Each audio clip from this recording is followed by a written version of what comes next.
Bismillahirrahmanirrahim. Sebagai seorang Muslim, kita kan dah sedia maklum bahawa selagi kita masih hidup, selagi itulah kita akan terus diuji. Kan? Dari mana kita tahu? Dari Al-Quran, surah Al-Ankabut, surah yang ke-29 ayat yang kedua. Tapi kenapa bila kita diuji dengan masalah yang besar atau kita diuji dengan masalah-masalah yang tak pernah nak selesai sampai kita rasa penat sangat dah nak layan masalah-masalah ni, kita mula mempersoalkan, kenapa aku diuji ya Allah? Kenapa kita sampai terfikir macam ni? Sebab kita salah fokus. Hidup kita ni memang tak dapat nak dipisahkan dari ujian. Sebagai manusia dan selagi kita masih hidup, itulah hakikat yang kita kena tahu, faham dan terima. Oleh kerana kita dan ujian memang tak dapat nak dipisahkan, maka fokus kita mestilah betul. Kalau anda fokus kepada masalah, maka yang anda akan nampak hanyalah masalah. Kenapa ada orang yang sibuk mengeluh? Komplain tak habis-habis dari pagi sampai ke petang. Sebab dia tersalah fokus. Dia hanya fokus kepada masalah dan ini membuang masa. Sebab bila kita asyik mengeluh tentang masalah, tak selesai pun masalah tu kan? Lepas tu, kepala kita pula jadi serabut. Bila dah serabut, macam mana nak uruskan kehidupan? Jadi, fokus kita kena betul supaya kita tak stres dengan masalah. Jadi, apa yang perlu kita buat? Yang pertama, istighfar. Apa-apa pun, istighfar dulu. Astaghfirullah wa atubu ilaih. Minta ampun dengan Allah di atas segala salah dan silap kita. Sebab apa? Sebab masalah yang kita hadapi sekarang ni yang membuatkan kepala kita berserabut, puncanya adalah daripada kesilapan kita sendiri. Siapa cakap? Al-Quran cakap. Surah An-Nisa, surah yang keempat, ayat yang ke-79. Kita ni hamba Allah yang lemah. Kita banyak buat dosa, tapi mungkin kita tak perasan. Kita solat, tapi kita mengumpat. Kita solat, tapi pakaian kita tak berapa nak mematuhi syariat. Kita solat, tapi kita mudah sangat berprasangka buruk dengan orang lain. Dosa-dosa inilah yang mengundang masalah tu datang. Sebab tu, apa-apa pun, istighfar dulu.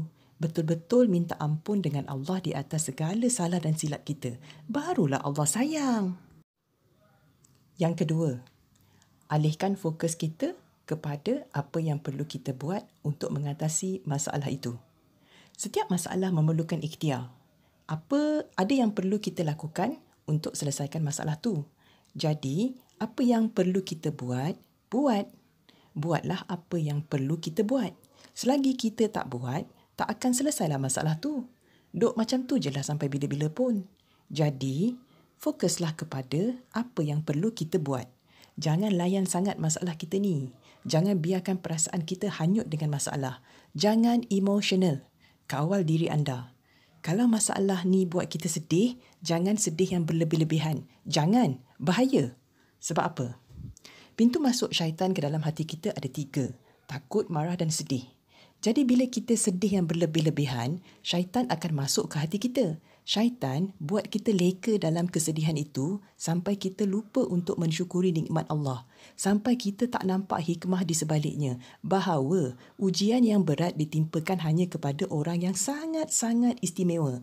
Tak semua orang boleh melalui ujian yang anda lalui. Dan anda mampu melaluinya sebab Allah dah kata dalam Al-Quran kan? Surah Al-Baqarah, surah yang kedua, ayat yang ke-286.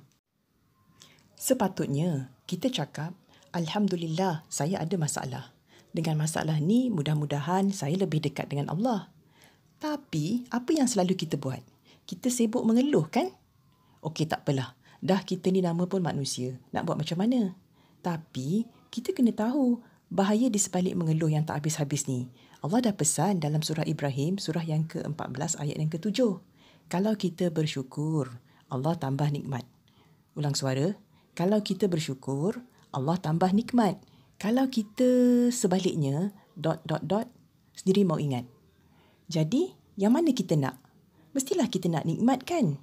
Jadi, jangan salah fokus ya. Jangan fokus kepada masalah. Setiap masalah yang datang memang telah ditakdirkan untuk kita. Apa yang Allah nak dari kita?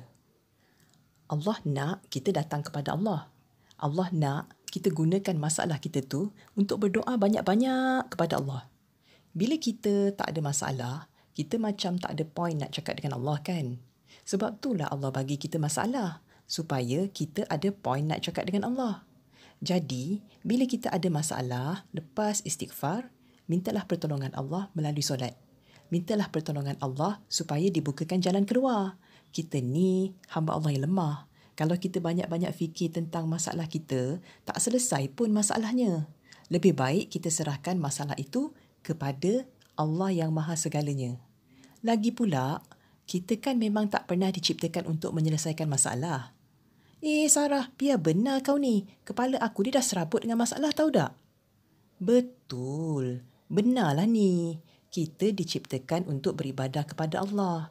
Yang ni Allah dah bagi tahu dalam surah Az-Zariyat, surah yang ke-51, ayat yang ke-56. Jadi kawan-kawan, tenang-tenanglah. Masalah tu cuma jalan yang Allah bagi untuk memudahkan kita mendekati Allah supaya Allah bukakan jalan keluar untuk masalah kita. Bercakap tentang jalan keluar, sekarang ni kita dah sampai kepada poin kita yang ketiga. Yang pertama tadi apa? Istighfar. Yang kedua, alihkan fokus. Sekarang yang ketiga, apa yang perlu kita buat untuk mendapatkan jalan keluar? Jawapannya adalah, jadilah hamba Allah yang bertakwa. Apa maknanya tu? Maknanya, buat apa yang Allah suruh kita buat, jangan buat apa yang Allah tak bagi kita buat. Takwa ni kan, bukan ustaz-ustazah saja yang boleh dapat. Orang biasa-biasa pun boleh dapat. Takwa ni hal dalam hati. Hanya Allah saja yang tahu. Yang penting, kita usaha, kita perbaiki diri, kita cuba untuk dekati Allah. Jadi, buatlah apa yang Allah suruh kita buat, yang Allah larang jangan buat. Kenapa ya? Kerana Allah dah menjanjikan jalan keluar untuk hamba-Nya yang bertakwa. Surah At-Talaq, surah yang ke-65, ayat yang kedua. Okey, sekarang kita jangan stres-stres lagi tau. Jangan fokus kepada masalah tu. Biarkan dia pergi. Kita ada Allah yang Maha Menolong. Allah yang Maha Berkuasa melakukan apa saja termasuklah menghilangkan kesedihan di hati kita ni dalam sekelip mata. Sekian dulu ya.